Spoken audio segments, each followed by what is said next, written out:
you are thinking about starting a podcast and you don't listen to podcasts, you probably shouldn't start a podcast. Like, you really need to. How many was that? Podcast. Yeah. Welcome back to the Regenhard Report. Today, you got Natalie Perez Benitoa. See, I didn't screw up your last name. You did great. Yeah, I know. Practiced that a couple times beforehand. Heck yeah. Butchered it before. But excited to bring Natalie on. We have a special guest, another podcast host, someone that actually invited me on her podcast. And so today, it's a pretty hot topic about podcasts in general. And so today, we're going to be talking about that. We're going to be talking about what is a podcast exactly? Like, why would you do it, right? And what are all the I hope this is going to happen from a podcast, or my desires with a podcast are this, or my ambitions with a podcast are this. Well, does that actually come to fruition, right? Has it come to fruition for you, Natalie? Has it come to fruition for me? And also the things that we've learned over now for me, 3 years-ish. You've learned a lot being a host as well. So today, even on this podcast, we're going to be talking about podcasts. So welcome to the podcast. Thank you so much for having me. This is exciting. This is fun. We're podcasting about podcasting, and that's, I we guess, should do a count. You guys below in the comments, guess how many times we say podcast in this podcast. Ooh. It's going to be a lot. Podcast. Right. So, all right. Well, not only obviously you're doing the podcast, you're also a realtor here locally. So first of all, what is your podcast? My podcast is Everybody Loves Naples. Hope you guys have tuned into that. I do it with Lance Martinicchio, who's my co-host. He's also a real estate agent. And we started it because we are essentially concierges. I have relocation buyers trying to decide between Naples and Sarasota or what have you. And instead of, we can still walk them through all of the things, but we're like, let's talk about Naples. It's a hot town. I'm born and raised here, so I know enough about it. And I was like, let's just expand on why everybody loves Naples, whether that be different, real estate stuff, but it's not super hyper-focused on real estate. It's more hyper-focused on what is Naples about? Right. What are the values? What's to do here? What are the local companies, the brands, that kind of thing. And in turn, it connects us to more people. It allows us to make that introduction from a business person to, your neighbor, that kind of thing. It's very hyper-focused. It's very niche-focused, and it's got quite a real kind of comedic tone. It's not so serious. We have valuable information, but we really kind of pride ourselves on kind of Lance and I's banter back and forth. It makes it fun. It just makes it like everybody loves Naples. Enjoyable, come hang out with us. Yeah. I mean, when we talk about podcasts, one of the things is getting the views and getting the engagement, right? That's why you're doing it. So you want to make sure it's enjoyable, right? You want to make sure people want to listen. That's right. Yeah. So step back for a second, right? Okay. So you said a very, I think, important fact is you're creating a podcast to be able to tell the story that you probably repeat numerous times over and over and over. So one of the reasons I would assume you started this podcast is to be able to say one, let's say, story or one thing once and be able to share it with thousands of people, right? For sure. And that just goes back to marketing, right? Because I've talked about that before. Like, if I create a video about, what is, real producers, is what is marketing, whatever, and I can tell you that, then I can tell someone else, and I can tell that's 5 people, right? Well, if I create that video and I post it and I get 1,000 views, like, I just did it 1,000 times, right? You're utilizing a vehicle to be able to get it out to more people, right? That's right. And so that's what podcasts are, right? Absolutely. And I think with podcasting, there's coming from a video background, a media background, I prioritize my content. We've had many discussions about this. Once that light went on of like, okay, I need to be making more, it became a little bit daunting. Yeah. So I figured, how do I make the most amount of content in the most effective way? So long form video, a video podcast, a show can allow me to record a 30-minute episode and essentially have, even if it's only 5 gold clips, I mean, we can pull 20 clips out of something, but 5 gold clips about a topic that my local market, the people that I'm meeting in real life want to hear about or learn about, like, this is great. And if it happens to bring up a real estate conversation about a certain community or what, golf there's available or what have you. It's been a great way to get content out while still putting back into my community. So you wanted to start this podcast because you realized the value of how much content you're creating with doing a episode, right? Or a podcast. And that's something I think I actually didn't fully understand until I started doing it. Yeah. I'm glad you processed that beforehand, but I realized it afterwards, right? Like I was creating a lot of videos, I was creating a lot of content, and I'm like, go, go, go. And like the next kind of step in the progression was like a podcast for me. And I learned a lot. I mean, contacts, I'm over 100 episodes now from the rebranding. And it's been August of 21 when I started and posted the first one. So I made a ton of mistakes. I've learned a lot. And one of the things I know now, and I can tell anyone that's interested in doing a podcast, is you got to think about how many amazing conversations you've had with people. And imagine if that was recorded and then being able to be like promoted online, right? Like that's something that is remarkable, right? And that's really what these podcasts are. Another way to look at a podcast for me and for people to understand is it's just an audible book, right? Like what is a book? It's usually, a story of someone's life or something, or autobiography, or it's, impactful X, Y, and Z, right? That's what these are. This is the modern version of books in a sense, but shortened down because our attention spans as the society is extremely short, right? Sure. And so those are some of the big things I've really learned from it. And man, the amount of content you get out of a little recording session. Couldn't agree with you more. Like you said, you could get maybe 5, 10 videos, right? You just record a session for 30 minutes, right? Yep. 20 minutes, you can get those. Or, trying to do 10 videos, 5, 10 videos, that's going to take you a few hours. Right. Like that's going to be a long time, right? So, being more effective when you're creating content. So, all right, so you started this podcast, right? Just like I did. Yeah. I learned so much, like I already said. Yeah. What were some of the biggest hurdles that you struggled with when you said, and you made that light, or you said the light clicked for you, and I'm going to create a podcast? What were the biggest struggles and biggest hurdles for you? For me, it's all about finding who. I read this book recently. It's called Who, Not How. Yes, I love that video. I love that book. So I am absolutely guilty as charged with the how. Like, I want to do a podcast. How am I going to do it? Yeah. Wrong question. Who is going to help me do it? Yeah. And that is something I continue to struggle with, candidly, because I wear a lot of hats in the podcast, being the, creator, thinking of the topics. I do a lot of the editing.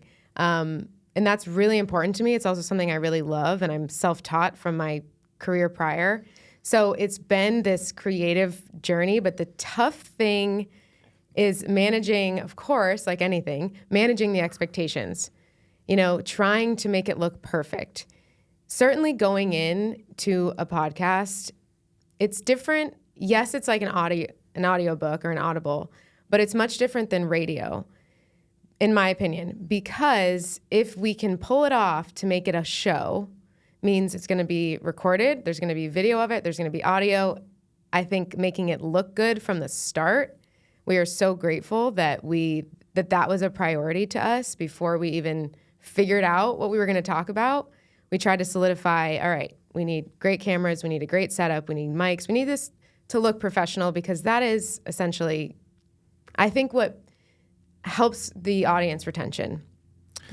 And what your goal is, right? Your goal is to get the clips out, right? Right. Because podcasts have changed a lot, not to interrupt you, but podcasts used to be just an audio. Just an audio, yeah. Now it's pretty much universal. If someone's doing a podcast, it's mostly all audio and video. Right. And the word podcast, yes. I mean, that's what we know as it as right now.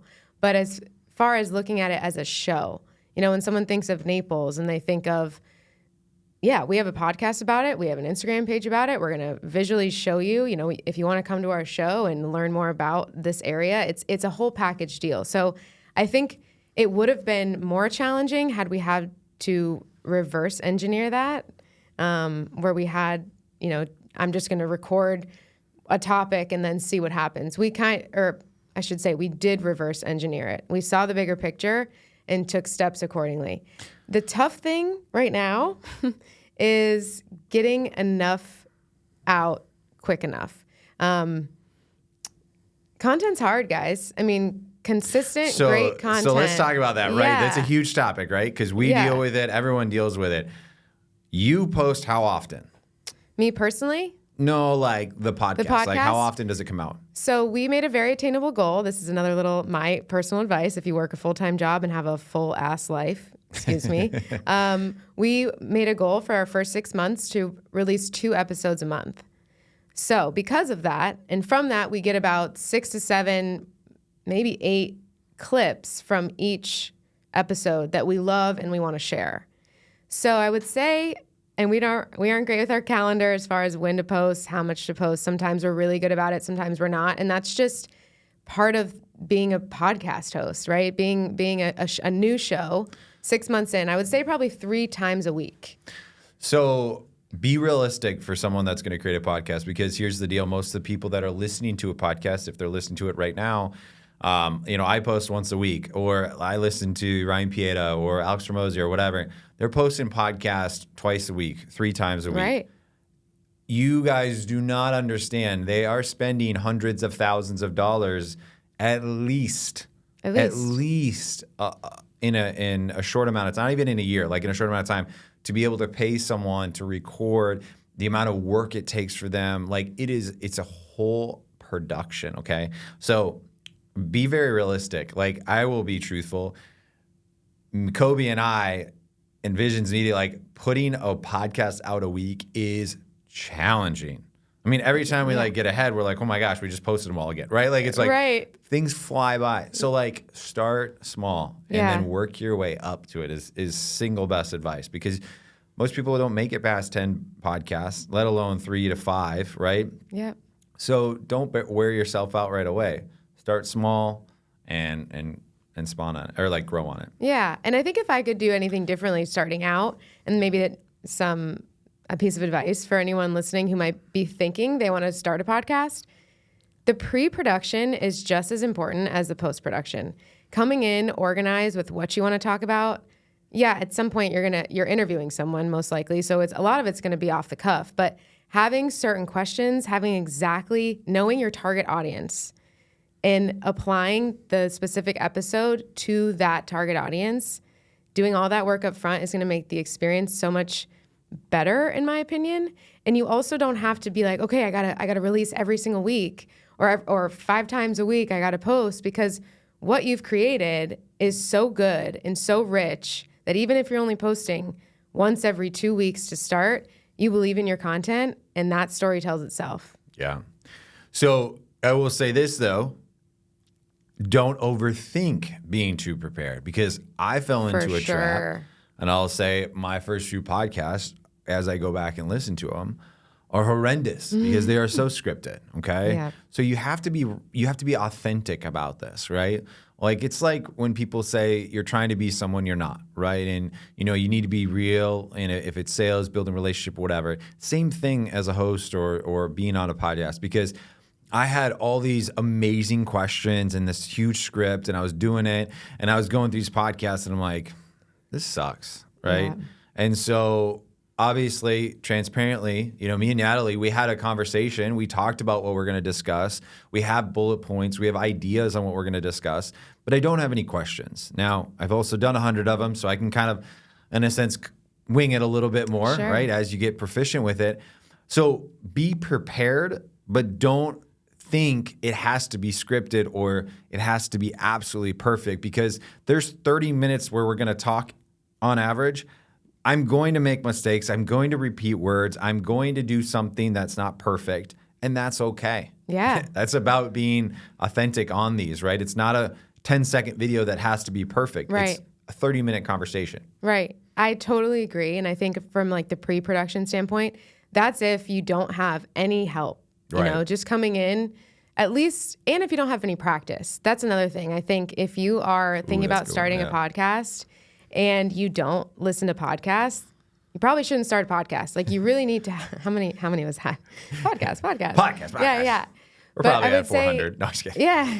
I would say getting practice on camera, getting practice, even just talking to yourself, because nothing about a conversation is scripted. I mean, nothing we're doing and the ones that do so well, in this podcast market, none of them are scripted. No. But there's a certain comfort level and confidence level that one has to have when speaking to anyone, whether you're being recorded or just on an elevator. If that stage fright is something that you might struggle with, I highly recommend just start recording yourself and start getting that comfortability level, because once the lights are on, the cameras are rolling, you have everything that you want to say and you do all this preparation. The worst thing, and we've all experienced it, is that you get hyped up for an episode and you sit and start the conversation and it falls flat. And you know what? That happens. You just got to keep going.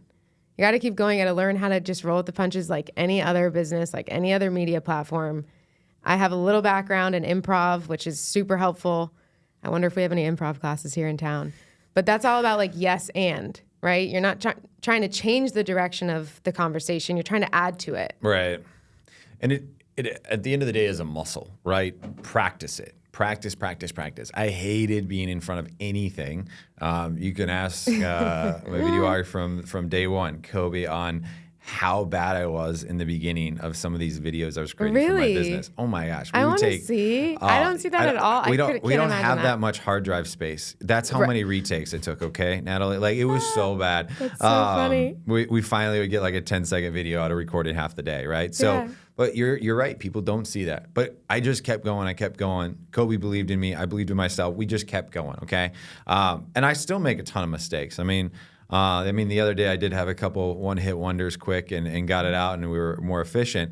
But it took a lot of time. Took me being very uncomfortable, and I'm saying that because you're going to be uncomfortable. Whoever you are that wants to create a podcast or be in front of the camera, like, you're going to be extremely sweaty. You're going to be extremely nervous. You're going to fumble your words. You're going to repeat sure, yes. You're not even, whatever your crutch is, you're going to do that.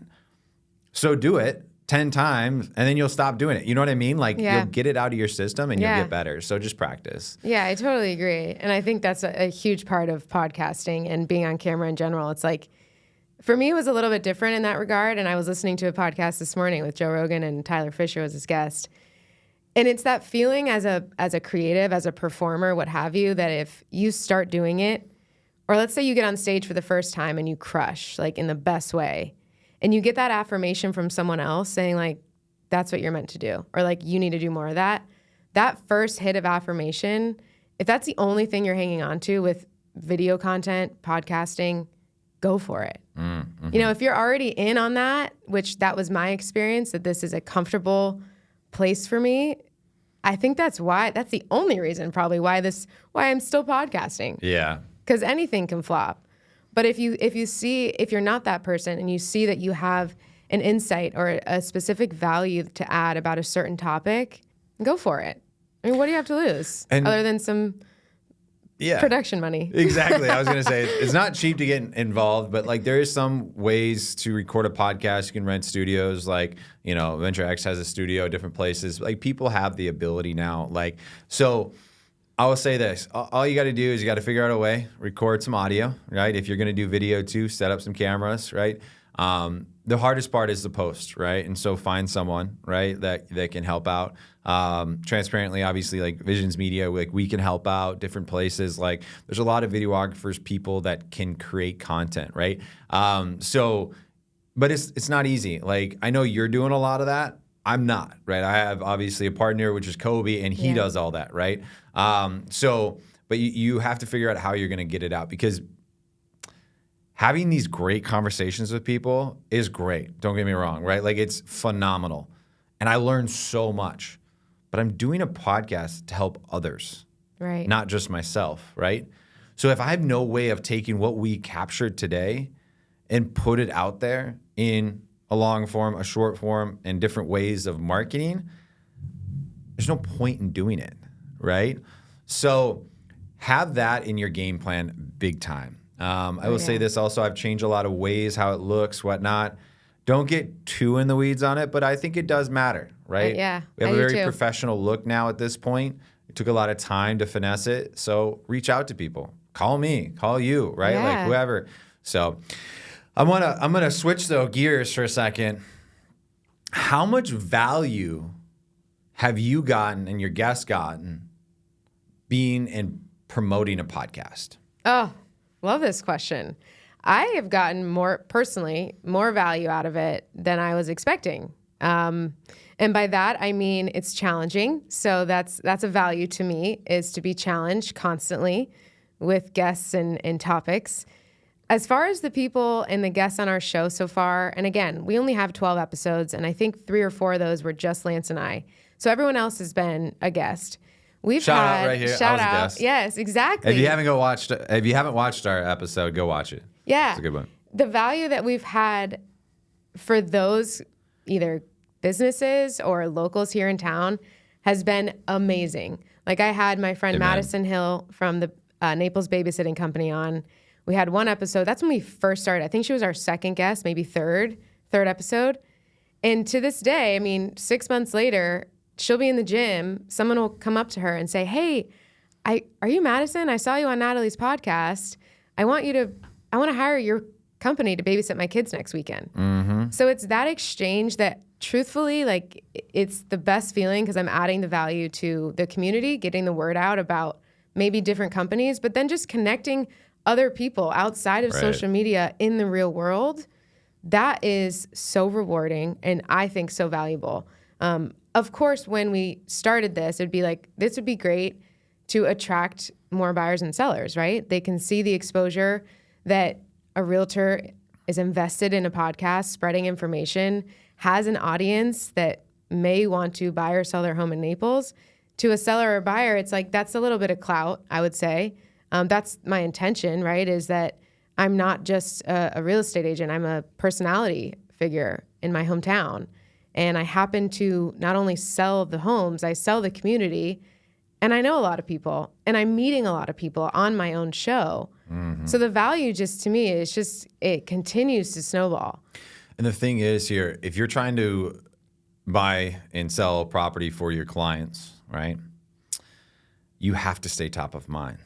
What better way, right, to stay top of mind by informing them on a constant basis of what's going on in either their current market because they already live and operate and whatever here in Naples, or if they're planning on coming down here, now they're constantly saying, "Oh yeah, every couple weeks I see Natalie posting this or I see that. Like, yeah, I can't wait till we move down there, whatever." Right. So it's like it's keeping that top of mind so they don't get, distracted with another age of different things. So that can be applied to every business though, right? Everything, Absolutely. right? Whatever you're selling at the end of the day, you're keeping top of mind. And also retaining the people that already, let's call it, follow you or already subscribe to you. It's just like any business. If you already have a customer who buys your supplement every month, you want to make sure that customer also is well, groomed and has paid attention to.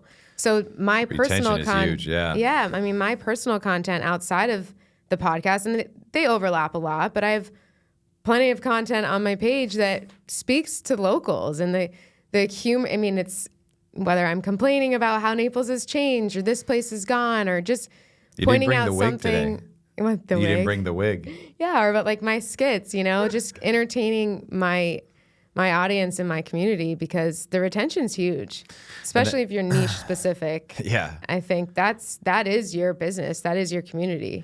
We live in a world with tons of entrepreneurs. We live in a world with, first of all, an area with a lot of realtors, different things, whatever, right? It's not just about client acquisition. It's about client retention, right? And so you always need to keep top of mind to be able to keep that client that you've earned. You work so hard to earn the business on someone. Why would you not put in that, let's say, 25 to 50% of what you did to earn the business to keep them? Yes. So you don't have to go find another one. I mean, usually to keep a client is a lot less work because you've already proved yourself, right? So why would you be doing all that extra work to kind of go get new clients when if you just kept your current clients, be less work for you, they're going to be happy, right? Like you've already worked through the pain. So that's another thing, right, that people need to understand. And that helps not only yourself, but also your host. So if you are thinking about a podcast, think about that. I had, someone on, and now some videos, by the way, let's be transparent. Yeah. They flop. They flop.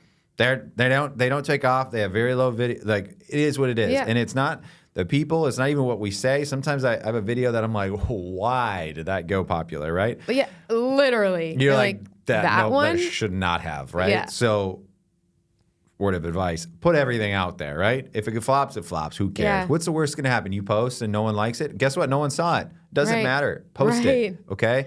It also might go viral. We had one, and the amount of comments and different things. And I was chatting with the lady, and she's like, it was Kim, and it was really funny. It was about soccer, and it was a short clip about it, but we can't give too much context because it's like a long video. And so it's just a little small spot, and they were like, what's this about and this? And, it's like, go watch the podcast, right? Yeah, right. And so not only do you guys need to understand that some things will be popular and some won't, I think it's really important for us to talk about something.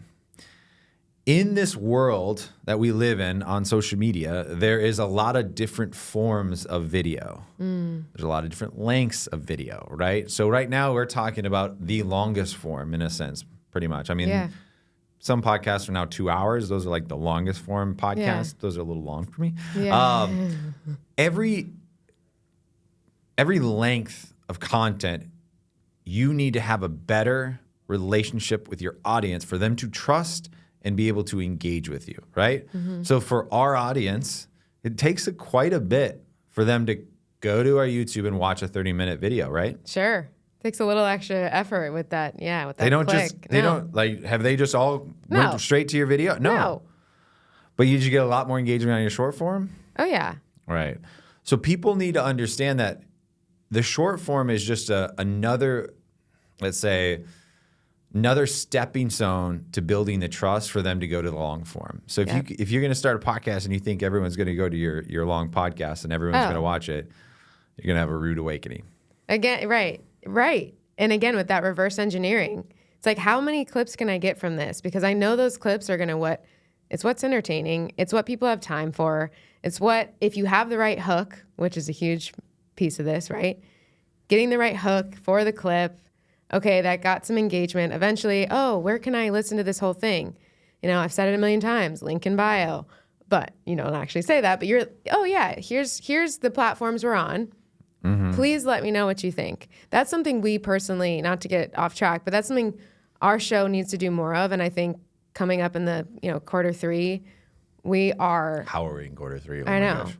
Quarter three, quarter four. Like, I want to start asking for that feedback. Not necessarily posting it online. Yeah, review would be nice, but I really want to know what people want to hear, because that's the only way we're going to survive, if we keep feeding our audience. Yeah.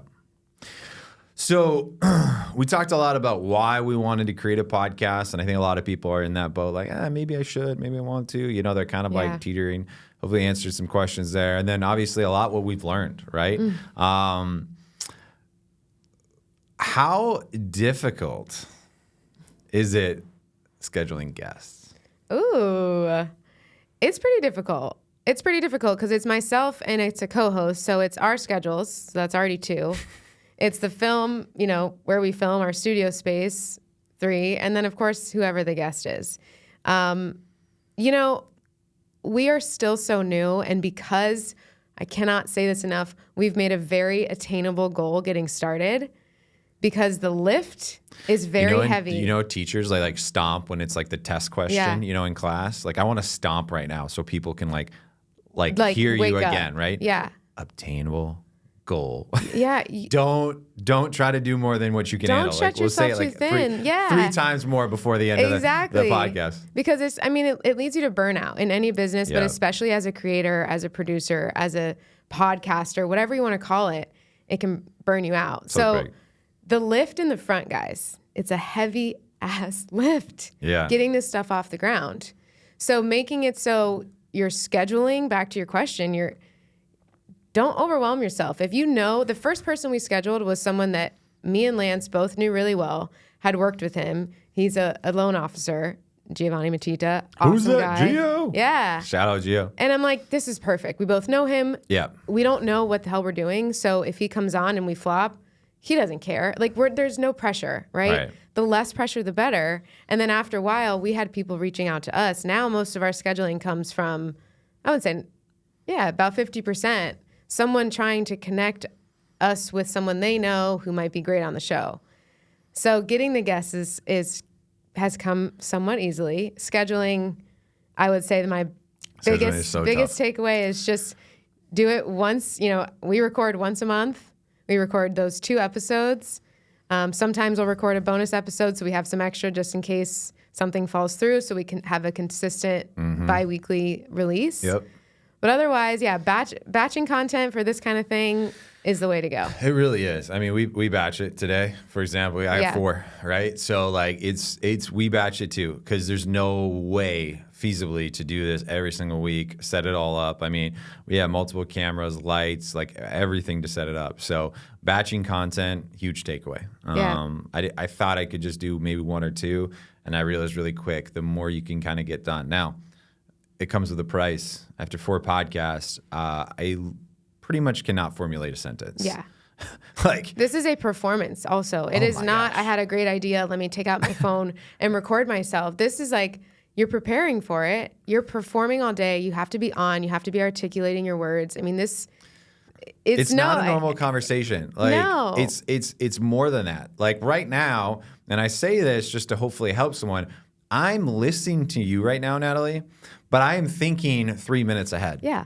Because we have to, as the host, we have to narrate kind of the storyline. We have to navigate what's next, right? And we have to kind of push in different directions. And that's very difficult. And then you'll learn that. But like as we start to progress, I then keep those big bullet points, talking points that we talked about before, and able to try to get those all out in a fixed amount of time as well. Right. While holding all the balls in the air. Right. Because if the conversation trails somewhere awesome that wasn't in the plan, you got to go with it. Yeah. Because that is where the gold is. And most often in our, highlights, in our reels, the ones that do really well are usually the ones that You didn't even think. we didn't even think about. Nope. Yep. And or we see a nugget piece of content where everyone was being themselves. There's that energy in the room, that flow, that you cannot recreate. It does not. It's not something you can fabricate. Nope. It happens in the moment. And organically. You got to be present. I mean, there's so many things. Amen to that. But then you have to take it and you got to steer it back, right? Yeah. Then you got to, okay, that's great. Appreciate that. Right. Real, right? It's like in your mind, you're like short form. Yeah. Right? You're thinking about it, but then you got to kind of bring it back. And imagine that with 2 hosts. Oh, I know. So that is something that's challenging. And Lance and I don't really butt heads in that way, but certainly we have our strengths. We each have our strengths and weaknesses, and we're still learning what those are. But having that, being flexible with our expectations. I used to have multiple people on the podcast, but the reason I actually switched was not what I'm about to share. It was actually what you shared earlier. It was scheduling. Being able to schedule myself, videographer, the place, all that kind of stuff. Then 4 guests plus 4 other guests. It was an absolute nightmare. So I ended up doing just one-on-one.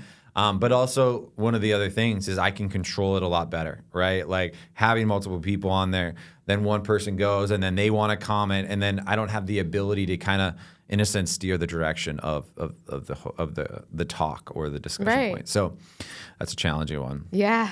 When you obviously created an amazing podcast already, and you have a lot of goals for it, right? What is something that you had no clue you were going to gain from a podcast? Like you've heard a lot of podcasts, you've listened to a lot, people have talked about it, but what was the biggest takeaway, right? Not that you learned, but that you gained from a podcast? Honestly, people really listen and watch, even if they're not liking it. I'm serious. I feel like I don't know what they're called, the hidden, I've heard of term before. Don't look at the views, the likes. I mean, all that's important, but people are watching regardless. And that has been something that I've gained because in real life, at the grocery store, at the gym, what have you, I mean, I sound like I have imposter syndrome right now. it's happened where people are like, oh, I know about your podcast. I've seen your videos, whether it's my personal page or the podcast. That's a huge gain because it's a warm introduction with that person. It's not awkward. They already know who I am. I'm like, great. That's the type of person I am. I'll talk to literally a wall. Oh my gosh, amazing. What's your name? Let's connect. The in-person connections that this podcast and social media has given me in the past 4 months even has been something I'm like still flabbergasted by. I mean, I grew up wanting to be an actress, like not for the fame necessarily, but definitely like I loved to perform and I love to, you think of an actress, you're like, oh, they're doing it to be famous. And you think of a podcaster, like a local content person, and you're like, yeah, those dreams are gone. I'm just trying to do some marketing to get more real estate sales. Like, let's get real. I need to make some money, right? But what you just said, you broke down barriers of entry, and now someone is chatting with you. Yeah. And if you're selling real estate, if you're selling insurance, selling mortgage, it doesn't matter, right? Yeah. It's people you know, right? And you need to break down those barriers of entry so you can start that conversation. Yeah, so and I think that's what you're doing. And what's so great about our show and I guess the content I'm making is that most of it is very relatable in my tone. I mean that for my tone, and a lot of it's comedic. My content is not very serious. It's not very stern. It is sometimes opinionated, but it breaks down that ego a little bit. It's like I really hope that it has a little bit of humility and relatability so that people do feel comfortable to approach me and say hi. I think that's the whole thing. They're like, oh my gosh, it feels like we're already friends because you're talking to me every time I see this video. I feel you on that, and it's this like, there's just no awkwardness. And that's so valuable when it comes to any business transaction as well. There's a time and place to have your business transaction hat on, and I hope people still take me seriously. But at the end of the day, clearly they want to chat with me. Clearly they find some kind of value in what I'm saying. And then the element of surprise is, oh, and I'm going to be a bulldog in these negotiations. Right. Like that is what the podcasting, I'll just say social media content in general has done for me. I love that. And I'm glad you said it because it's kind of a weird thing to admit. I actually felt very uncomfortable the first few times someone said something. I just had it the other day. Exactly that. It was like, hey, I saw the one on Side Gear, blah, blah, blah. I was like, okay. Like, I'm trying to work out, and I appreciate it, though. I've had situations where, like, I walked into, it was like a co-working space, and I was getting, like, a tour. And it was like we talked to, like, 3 different people. Like, the guy was introducing me. And it was like, oh, yeah, I've seen you. I don't know any of these people, right? Like, I have no clue who they are. And it was like, oh, like, I've seen you somewhere, right? And so it works. Mm-hmm. That's the biggest thing. And I want to just say it again. They're not maybe engaging with you, but they are watching you. Yeah, they are. And if you want that, and that's your goal, which it is usually a goal of a podcast, do it. And keep posting them, put it out there. And they might tell you personally, but for some reason they have a weird problem with their phone that they can't just double tap and give you the love and support. I don't understand that sometimes, right? Like, especially if it's a co-peer of some sort, you support them and you admire them. For sure. Like you don't lose anything. Like it doesn't degrade free. your account by tapping the like or giving a thumbs up comment. So, if that's you, if you're out there, go support everyone, right? Like, how many times have you said, like, what it takes to support someone else's business, right? Not very much, right? No. You're probably buying the same products. Go support someone else, right? Support local. So, yeah. Wow. We dropped some nuggets today. I hope so. This has been awesome. I love podcasting. I love having another local podcaster here. Yeah. There's not many of us, I don't think. No. And if they are, please hit me up. I would love to collaborate. To collaborate and to So I know I'm so grateful to be in the position I am. Like I said earlier, a little bit imposter syndrome because that's a part of it, right? And for anyone out there, be like, okay, I want to start one, but I'm afraid or I don't know what to talk about. Yeah. Hit one of us up because look, this is all a show. At the end of the day, we are producing a show. Yep. And there's a lot of reality to it, and there's a lot of, behind the scenes. It's behind the scenes. Spotlight. That's what hopefully we shared a lot today. Yeah. Right? So you understand it. But there's still more. It's like we're over time and we want to share more with you. But it's like there's just a lot that goes into these. Yeah. And so hopefully we shared some with you today. Yeah. So. Thank you so much for having me on. Natalie, yes, thank you so much for joining us on the Regenhard Report.